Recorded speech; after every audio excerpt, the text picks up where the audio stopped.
भोपाल में मध्य प्रदेश के मुख्यमंत्री मोहन यादव ने कहा, आज अटल बिहारी वाजपेयी की पुण्यतिथि है। उन्होंने सत्ता पक्ष और विपक्ष दोनों की भूमिका कुशलता से निभाई। पूरा देश उन्हें याद करता है। जब तक लोकतंत्र रहेगा, अटल बिहारी वाजपेयी का नाम भी उसी तरह रहेगा। उन्हें भारत रत्न से सम्मानित किया गया। हम सभी उन्हें अलग अलग तरीकों से याद करते हैं। हम सभी अपने जीवन में उनसे प्रेरणा लेते हैं।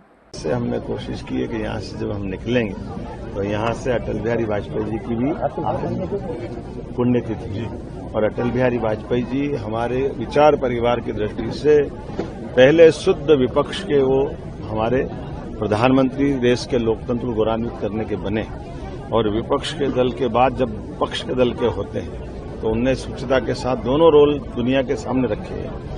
अपोजिशन में भी रह करके वो अपोजिशन की पवित्रता के बलबूते पर लोकतंत्र को गौरवान्वित करते रहे। 50 साल तक वो अपोजिशन में अपनी धमक बात रखने की विशेष अदा के कारण जाने जाते रहे। उनकी योग्यता से यूनेस्को से लेकर के कई सारे स्थान पर उनके अपने कई कीर्तिमान बने।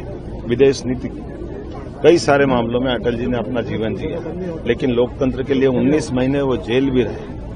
लेखनी के माध्यम से, साहित्य रचना के माध्यम से, क्या हार में क्या जीत में, भयभीत नहीं में, ये जो भाव है ये बोलने का भाव नहीं करके दिखाया है। मैं मान के चलता हूं अटल जी के जीवन का प्रधानमंत्री बनने वाला दौर भी हम याद रखें। जब एक वोट से सरकार जाए तो उन्होंने कहा मेरी सरकार कल जाए तो आज चले जाए, लेकिन वोट अगर मुझे सरकार बचाने के लिए खरीदना पड़े तो ऐसी सरकार को मैं चीपिए से भी पकड़ना नहीं चाहूंगा। इसका अर्थ है उनके मन में पवित्रता कैसी थी और 24 दलों को लेकर के सरकार चलाना ये केवल अटल जी ही कर सकते थे। परमाणु बम का आवश्यकता के अनुसार शक्ति संचय का देश का संकल्प उनके दौर में ही पूरा हुआ।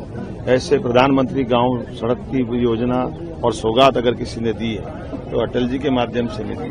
पूरा देश अटल जी को स्मरण करता है और लोकतंत्र जब तक रहेगा अटल जी का नाम भी उसी तरह रहेगा। इसलिए हमारी सरकार ने उनको भारत रत्न भी दिया। माननीय मोदी जी सहित हम सब लोग अटल जी के इस योगदान को जीवन भर नहीं भूलेंगे। हमारे लिए तो और आनंद है, अटल जी मध्य प्रदेश के हैं, ग्वालियर के हैं, कई उज्जैन के पास बड़नगर में भी उनकी शिक्षा हुई। हम सब उनको अलग प्रकार से स्मरण करते हैं। मैं आज की पुण्यतिथि के अवसर पर, वैसे तो वो भगवान के धाम में है, लेकिन अटल जी की प्रेरणा हमको सदैव आगे बढ़ने के लिए हिम्मत दिलाती रहेगी।